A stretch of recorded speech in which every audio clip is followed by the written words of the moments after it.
Okay, there we go. So I've been gone for about 5 months now. I've been working extremely intensely on my board systems and products, designs, bits and pieces. And today I sort of want to go over all of the designs that I've done over the last year. This might be quite a long video, I'm not sure, and discuss what designs I've made, how they were interesting, different bits and pieces, points of their design, and go over what I've learnt and how that's led me up to the stuff that I'm making now. The goal really with my battery systems was to make a casing, around a well-built and reliable, safe battery pack, but a casing that is fully 3D printed, which is important, I think, because the Vesk onewheel community is quite small, such that a 3D printed casing is a good idea because it caters well to low manufacturing volumes and keeps the cost low. But of course, we want a high performance, strong casing that matches the demands of like the physical aspects of a onewheel. So I've needed to experiment a lot with different structures, different designs, pack builds and that kind of thing to find something which I think is going to be reliable for a lot of people and not cause any risk or issue. Okay, so the first build that was finalized to the point of me writing it was the 20S2P battery pack that was used on the Val Custom, which I showed off in June of this year. That was easily the most unique and experimental build out of the battery casings that I've made. And it had 3 build features that I originally set out to test. So the first was the fact that the battery was built laterally. It was a lateral construction casing, so most onewheel casings are top-down sandwiches, whereas this was built sideways. A special feature in its cross-section, which you can see here, between the plates, top and bottom, were ribs which extended into the gaps between the cells, which set out to increase the strength of the casing whilst not increasing the thickness. And the cell pack itself utilized individual cell wraps for parallel group isolation instead of using fish paper. Those were the 3 main designs that I wanted to test, and you can see here in this cross section that I managed to fit 20 cells, 2 in parallel, in the onewheel XR frame by extending out the top into the foot pad and having 2 flat rows and then adjacent cells sat on the corners inside the rail, which was only possible, especially with 3D printing, by applying those 3 techniques: lateral construction, plate ribs, and cell wraps for group isolation. So we'll jump over to the assembly, and you can see here that this casing is made of 3 parts.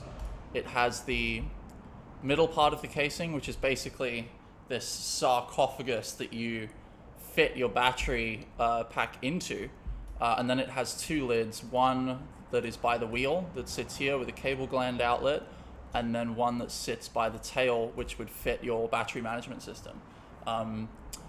So whilst I was writing this pack, it did work excellently, lived up to the expectations, but there were huge issues with actually making it work.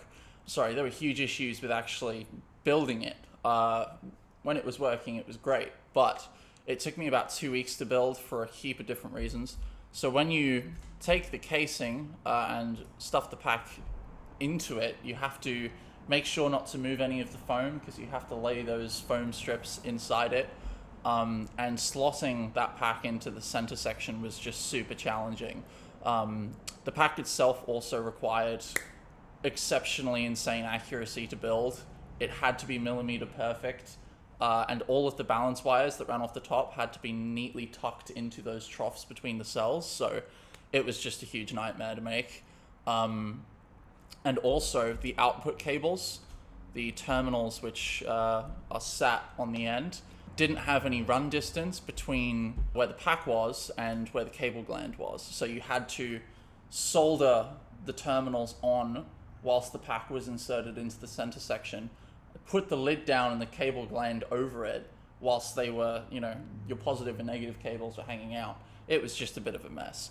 The design had merit and was really interesting and was like a great experimental platform, but beyond that, it was just super gross to work with. So I went from that and realized that I could apply a lot of these design features and the same tolerances that I used as well to a 19S2P 21700 pack, and then that would get rid of a whole bunch of those downsides. So it went from being a fully laterally constructed casing to one that was both vertical and lateral. So you had the tail side lid like that, you had the wheel side lid, but then also a top and bottom lid as well. Sort of a 4-piece weird casing, if you will, which fit a 19S2P 21700 casing inside it without too much issues.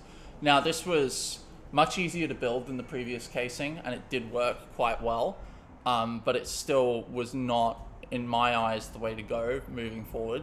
So yeah, there was a huge amount of bolts that needed to be used in order to get the whole thing to work, and there was also a lot of awkward gasket sections where you had 90-degree gaskets meeting at different corners and that kind of thing.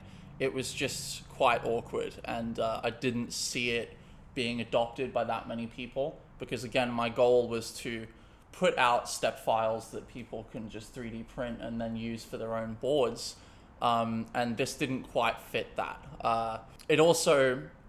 This design also played into my hot swappable battery system and had the cable output, instead of being on the front, it was around the back, but I'll go over that in my hot swappable battery video. So I took the inspiration from this. It was around the time of me finishing this casing as well that I started to disassemble and take apart that first 20S2P pack.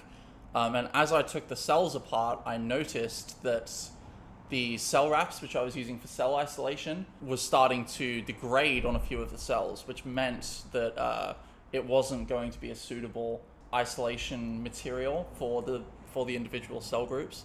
So I needed to then transfer to fish paper. I knew that experiment had failed. And because of that, and because I needed to build a pack with fish paper, suddenly my tolerances had changed and I needed to use a different design. So all of that experimentation has gotten us to this final pack here, which I'm calling the VOW XR Pro battery casing, which is a normal build type. There's no lateral building here. It's top down, 2-section lid and bottom. It is, hang on, I'll get the lid up. That's better. It's designed for a pack that's built using fish paper for its cell isolation. And it's also utilizing 1mm thick foam for vibration insulation too. The plate ribs are in use on this casing because of the thinner thickness on the bottom side, and that helps enormously with strength and durability, but you do need to take that into account as you build a pack for this casing. The output is in the normal position for a cable. It's an M20 cable gland sizing, so you can use it for my swappable battery plug or a normal cable gland. But this bumper does require the need for modified bang bumpers. In fact, all of my casings did, but this one definitely rings true. It also requires the use of 2mm spacers, which slightly stick out your bang bumper just out slightly to accommodate a 21700 based cell pack. Now you can either do that to your bang bumpers, or you can use a standard torque box bumper from Badger Wheel in the Float Life, which just works with this thing's stock standard without needing any modification. And that way you can have a 21700 pack for your XR. There's two versions of this casing. There's the one with an LED window and then one without. Because of the way that my swappable plugs work, the XR frame type can't have LEDs in the rear. So I've just designed a version without a window there at all, so it's not even a hassle or a thought for someone building a pack. This casing also has a breathe hole so that you can put a Gore-Tex patch over it and perform the Badger waterproofing method on this as well. It's all round a great casing. extremely strong. I've been riding it for ages now, and it's just ludicrous. So I'm really happy that all of my experimentation over the last year has led to this casing, because now I've taken all of the tolerances and successful design from this casing and applied it to a huge range of other casings as well. So I've got an extended pint casing, which sort of matches the design of the Pint X1. I've got a standard one-wheel XR casing that's designed for a pack that uses 18650 cells, more similar to a stock casing, that one. And I'm also working on 2 one-wheel GT casings right now with various different designs and ideas. I'll definitely get into that a bit more later when those are finished or I'm nearing a completion. But those are super interesting too. Yeah, that just about does it though for all of the design that I've worked on. This is mainly a summary anyway. There's a bunch of details I've missed, and each casing design, each one I've shown is the final version that I got to, and there was probably a good 20 CAD models or maybe like 3 or 4 prints before I landed on something that was functional. So you're looking at months and months and months of work here. So I'm really glad that it's all turned out to something that is super usable and that I'm extremely confident in. So yeah, it's good. I hope people use it. If you have any issues or if you're interested in more information, then just let me know.